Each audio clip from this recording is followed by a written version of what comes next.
बिस्मिल्लाहिर्रहमानिर्रहीम, अस्सलाम वालेकुम नाज़रीन, मैं हूं यासिर रशीद और आप मेरा व्लॉग देख रहे हैं। नाज़रीन, आज के व्लॉग में 3 बड़ी खबरें शामिल होंगी। वो 3 खबरें जो पाकिस्तान का सियासी मंजरनामा तब्दील करने वाली हैं, वो 3 खबरें जो पाकिस्तान में मुआशी इस्तेहकाम लाने वाली हैं, और वो 3 खबरें जिससे आपको पाकिस्तान की सियासी और मुआशी समत का अंदाज़ा हो जाएगा कि अगले 2 से 3 माह में पाकिस्तान में होने क्या वाला है, डेवलपमेंट बड़ी क्या हुई है। बात का आगाज़ इससे करेंगे कि सियासी तौर पे क्या ये पॉलिटिकल टर्मोइल कम होगा, केओस में कमी वाक़ई होगी तो किन वजूहात की बुनियाद पे होगी।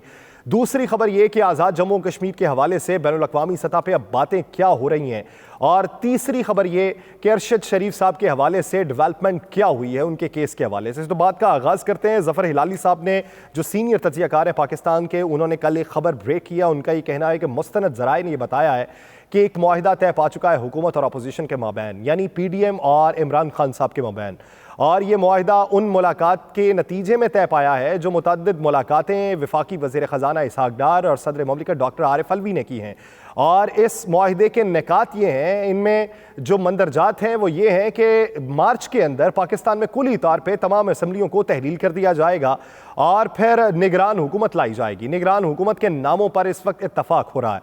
निगरान हुकूमत आएगी तो वो 3 माह के अरसे पर मुहित नहीं होगी, बल्कि वो अक्टूबर तक जाके नए इलेक्शन करवाएगी और तब तक एक मुआशी इमरजेंसी का नफाज किया जाएगा, जिसमें मुआशी तौर पे पाकिस्तान के जो दोस्त ममालिक हैं उनसे रवाबित बेहतर किए जाएंगे, पाकिस्तान को इस मुआशी दलदल से निकाला जाएगा और बेहतरी के फैसले किए जाएंगे। और इसमें किसी फरीक ने इन दोनों सियासी फरीकैन के माबैन मुज़ाकरात करवाए हैं और बेहतरी का इशारा दिया है। अगर ये खबर सच है, यही सूरत हाल पैदा होती है, तो ये विन विन सिचुएशन होगी। सबसे बड़ी विन विन सिचुएशन पाकिस्तान के लिए होगी, पाकिस्तानी अवाम के लिए होगी कि वो एक ऐसी इस वक्त गर्दिश में फंस चुके हैं कि जिसमें उन्हें ये लगता है कि ज़िंदगी घूमे जा रही है और हम किसी एक नुक्ते पर मरकूज नहीं हैं। उनके मुआशी हालात इस हद तक पहुंच चुके हैं कि उन्हें महीने में अपने अखराजात को बर्दाश्त करने के लिए अपनी आमदन के ऊपर इस वक्त भरोसा नहीं करना पड़ता। उन्हें गैबी इमदाद का इस वक्त इंतज़ार है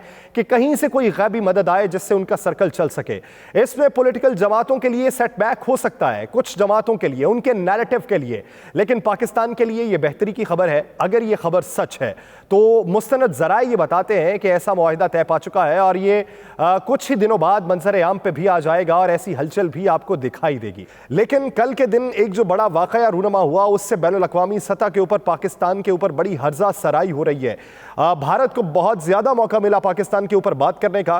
कल वज़ीर आज़म पाकिस्तान ने जो खामोशी इख्तियार करवाई, वज़ीर आज़म आज़ाद कश्मीर को हाथ के इशारे से फिर बाद में उनका बयान आया, उसको किसी हद तक क्लियर करने की कोशिश की गई आज के दिन राजा फ़ारूक हैदर साहब से बयान दिलवा के। राजा फ़ारूक हैदर खान साहब वही हैं जो साबिक वज़ीर आज़म आज़ाद जम्मू कश्मीर हैं और अब मौजूदा अपोजिशन लीडर हैं जम्मू कश्मीर में।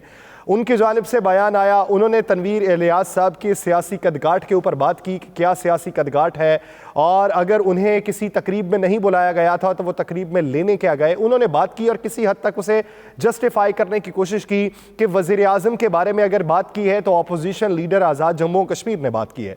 लेकिन फिर उसके बाद मामला तब ज़्यादा बढ़ा जब सेंटोरस को सील कर दिया गया।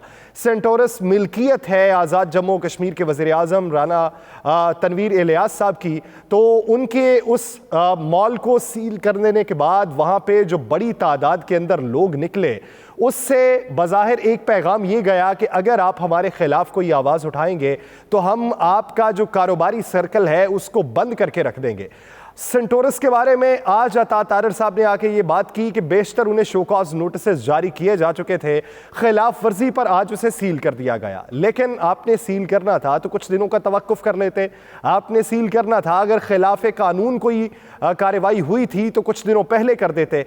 आपने वक्त वो चुना है जिस वक्त के ऊपर आपके ऊपर तनकीद हो रही है कि आपने एक सिंबॉलिक, हमने जिसको वज़ीर आज़म बनाया हुआ है आज़ाद जम्मू कश्मीर, जिसे हमने अलहदा खित्ता डिक्लेयर किया हुआ है और हम ये बताते हैं कि हम इसकी सुपरविजन करते हैं, हमने यहाँ पे इख्तियारात दे रखे हैं और बैनुल-अक़वामी सतह के ऊपर हम आज़ाद जम्मू कश्मीर और मकबूजा जम्मू कश्मीर का मुकदमा लड़ते हैं, तो उसको आपने सबूताज करने की कोशिश की है। तो आज ही के दिन आपने ऐसा इकदाम उठाया फिर जिसको कानूनी तौर पर जस्टिफाई करने की भी कोशिश की, उससे पाकिस्तान की हर्जा सराई मजीद होगी। फिर अता तारर साहब का आके ये कह देना कि वो कौन होते हैं वज़ीर आज़म पाकिस्तान मियां मोहम्मद शहबाज शरीफ साहब से सवाल करने वाले। आप आज़ाद जम्मू कश्मीर के वज़ीर आज़म के बारे में बात कर रहे हैं। आपके 100 सियासी इख्तलाफ हों, वो अक्खड़ मिजाज हों, उनके 100 मसाइल हों, लेकिन इस मौके पर आके आपको हसासियत का जायज़ा लेना चाहिए, आपको हसासियत की नौइयत देखते हुए बात करनी चाहिए। और फिर साथ में आपने ये भी कह दिया कि सियासी तौर पे ये नाबालिग हैं और नौमौलूद हैं। इस तरह की बातें आपको ज़ेब नहीं देती थीं।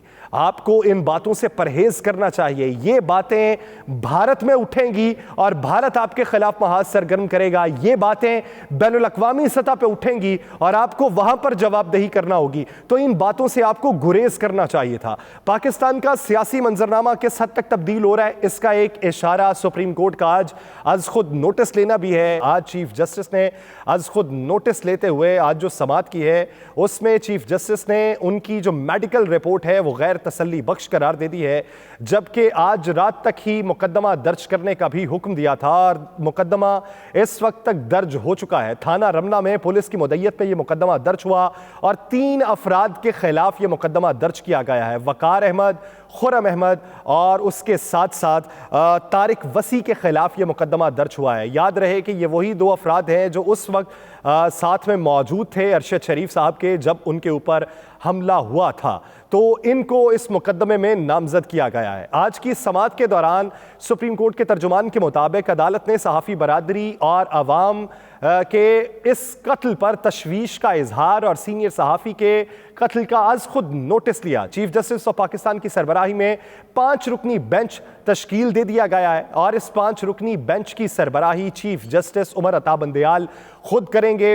बेंच के दीगर मुअज़्ज़िज़ जजेस साहिबान justice Ijazul Ahsan, justice Jamal Khan Mandokhail, justice Mazahir Ali Akbar Naqvi और जस्टिस मोहम्मद अली मज़र होंगे। समाअत के सिलसिले में एडिशनल अटॉर्नी जनरल, सेक्रेटरी दाखिला और दीगर आला हुकाम भी अदालत में पेश हुए और दौरान समाअत चीफ जस्टिस ने एडिशनल अटॉर्नी जनरल को मुखातिब करते हुए कहा कि अटॉर्नी जनरल साहब, एक फैक्ट फाइंडिंग कमेटी बनी थी।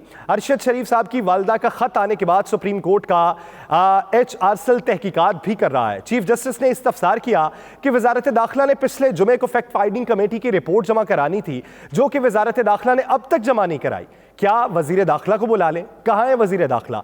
जस्टिस उमर अता बंदयाल फिर बोले कि कहां है सेक्रेटरी खारजा? असद मजीद साहब तो पहले से ही काफी मकबूल हैं। सोशल मीडिया पर क्या क्या नहीं कहा जा रहा, सोशल मीडिया पर जो कहा जा रहा है वो अब नहीं देखते। चीफ जस्टिस के इस्तफसार पर additional attorney general Aamir Rahman ने अदालत को बताया कि कल फैक्ट फाइंडिंग कमेटी की रिपोर्ट पेश कर दी जाएगी। एडिशनल अटॉर्नी की यकीन दहानी पर चीफ जस्टिस ने नाराजगी का इजहार किया और कहा कि तहकीकात के मामलात में वक्त जाया करना सुप्रीम कोर्ट का नहीं, सरकार का काम है। अरशद शरीफ नामवर सहाफी थे, उनको क्यों मारा गया? बैरूने मुल्क ही क्यों मारा गया? पाकिस्तान के पास वसी वसाइल हैं कि बैरूने मुल्क मामलात पर तहकीकात कर सकें। पाकिस्तान को बैरूने मुल्क तक रसाई हासिल है। चीफ जस्टिस पाकिस्तान ने यह भी कहा कि अटॉर्नी जनरल साहब, फैक्ट फाइंडिंग कमेटी को वापस आए काफी अरसा बीत चुका है। हुकूमती कमेटी की हतमी रिपोर्ट ताहाल सुप्रीम कोर्ट को क्यों नहीं मिली? ये हो क्या रहा है? रिपोर्ट आ क्यों नहीं रही? जो मेडिकल रिपोर्ट पेश की गई है वो भी गैर तसल्ली बख्श है। सीनियर डॉक्टर्स ने मेडिकल रिपोर्ट तैयार की है, लेकिन वो तसल्ली बख्श नहीं है। हर इंसानी जान को संजीदगी से लेना होता है। सहाफियों के साथ किसी सूरत बदसलूकी बर्दाश्त नहीं की जा सकती। पाकिस्तान में सहाफी सच्चाई की आवाज है। अगर सहाफी झूठ बोले तो हुकूमत कार्रवाई करने का इख्तियार रखती है। अदालत के पूछने पर एडिशनल अटॉर्नी जनरल ने बताया कि वजीर दाखिला फैसलाबाद में थे जब रिपोर्ट आई। राना सनाउल्लाह के देखने के बाद रिपोर्ट सुप्रीम कोर्ट को दी जाएगी। रिपोर्ट में कुछ हसास चीजें हो सकती हैं। इस पर चीफ जस्टिस ने बड़ा अहम रिमार्क्स दिया। उनका यह कहना था कि वजीर दाखिला को क्या रिपोर्ट तब्दील करनी है। चीफ जस्टिस ने यह भी सवाल किया कि पाकिस्तान में अरशद शरीफ के कत्ल का फौजदारी मुकदमा दर्ज क्यों नहीं हुआ। उस पर सेक्रेटरी दाखिला ने मौक़िफ़ अपनाया कि फैक्ट फाइंडिंग रिपोर्ट का जायजा लेकर मुकदमा दर्ज करने का फैसला होगा। जस्टिस मज़ाहिर अली अकबर नकवी ने कहा कि क्या मुकदमा दर्ज करने का यह कानूनी तरीका है।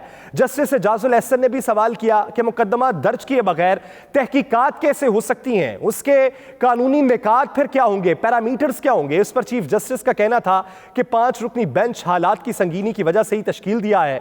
चीफ जस्टिस ने कहा कि फैक्ट फाइंडिंग कमेटी की रिपोर्ट आज ही जमा कराएं ताकि कल इस पर समाअत हो सके। 43 दिन से रिपोर्ट का इंतजार कर रहे हैं, मामला संजीदगी से ले रहे हैं। बाद अज़ां अदालत ने अरशद शरीफ के कत्ल की FIR आज रात तक दर्ज करने का हुक्म देते हुए समाअत 7 दिसंबर तक मुलतवी कर दी है। और कुछ ही रोज पहले साबिक वज़ीर-ए-आज़म इमरान खान ने सीनियर सहाफ़ी अरशद शरीफ के मामले के ऊपर तहकीकात के लिए चीफ जस्टिस ऑफ पाकिस्तान को खत भी लिखा था। PTI की जानिब से ट्विटर पर जारी एलामी में भी बताया गया था कि इमरान खान ने अरशद शरीफ के मामले के ऊपर आज़ादाना जुडिशल कमीशन के तहत इंक्वायरी करवाने के लिए चीफ जस्टिस पाकिस्तान को खत लिखा और नैरोबी के अंदर हाईवे पर शनाख्त में गलती पर पुलिस ने अरशद शरीफ के सर पे गोली मारी और फिर उसके बाद एक तहकीकात हुई और तहकीकात को पाकिस्तानी हुकूमत ने मानने से इनकार कर दिया और उनका यह कहना था कि इबहाम है। और अब थाना रमना के अंदर पुलिस की मुद्दत में यह मुकदमा दर्ज हो चुका है।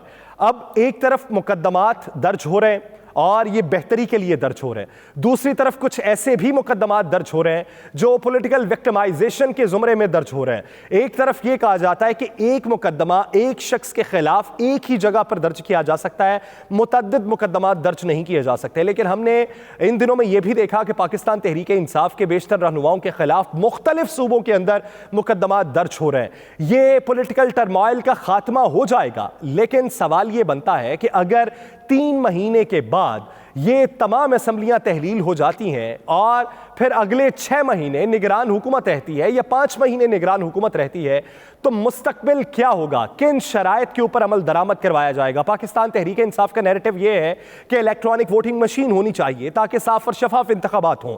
पाकिस्तान तहरीक इंसाफ का मौक़िफ़ यह भी है कि ओवरसीज़ पाकिस्तानियों को वोट का हक दिया जाए। मौजूदा हुकूमत इस हक में दिखाई नहीं देती, तो फिर क्या EVM के बगैर इलेक्शन होंगे? क्या ओवरसीज पाकिस्तानियों को वोट का हक दिए बगैर इलेक्शन होंगे, या ये मामलात निगरान हुकूमत में देखे जाएंगे? और सबसे बड़ी बात यह कि इन केसेस का मुस्तकबिल क्या होगा जो अब दर्ज हो रहे हैं, और माजी करीब में जो केसेस दर्ज हुए थे और अब उनका खात्मा हो चुका है या अबूरी जमानतें हो चुकी हैं या केस खारिज हो चुके हैं, उनका मुस्तकबिल क्या होगा कि क्या वो दोबारा खुलेंगे या नहीं खुलेंगे? ये वक्त ही बताएगा और वक्त ज्यादा दूर नहीं है कि जब तमाम चीजें खुल के मंजर आम पे आ जाएंगी। मुझे दीजिए इजाजत, अल्लाह ने के बाद।